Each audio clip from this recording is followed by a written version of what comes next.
I was coming home from a bachelor's party at 2 a.m. and on the way home, I realized we all had forgotten the steak dinner portion of the evening that we had all planned. I didn't want to wake up my wife and baby, drunkenly rummaging around the kitchen, so I had the taxi drop me off at the Dunkin' Donuts a half-mile from my house.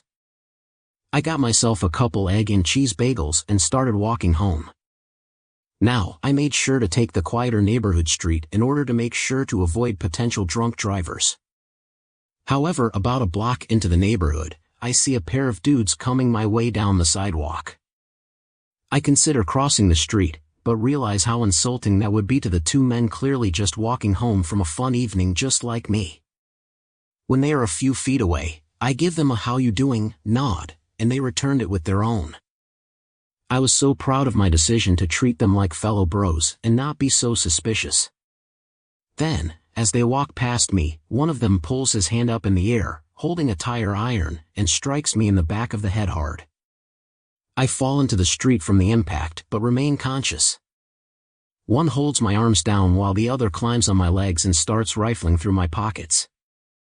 I tell them to take what they want and they tell me to shut up or they will kill me.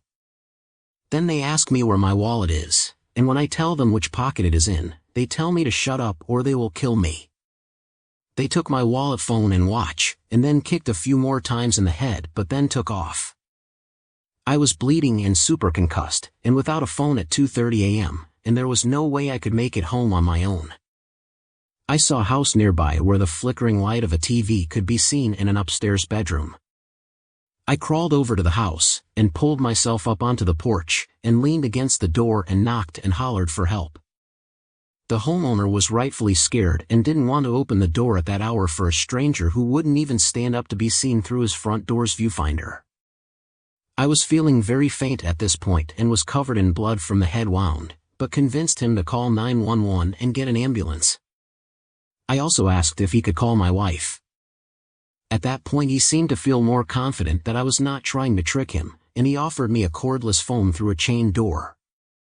He said he wanted to help, but I needed to stay out on the porch, because he had just redone his floors and I was bleeding way too much. When the EMTs arrived, they decided they should take me to the better hospital instead of the one a few blocks away. But the route to the other hospital required several blocks of driving on cobblestones, an experience I would not recommend to any concussed individuals strapped to a gurney in the back of an ambulance. I needed 24 staples in my head and the doctors all told me I was lucky to have survived such a massive blow to the head with a blunt object. But the sad part, I never actually got my egg and cheese bagels.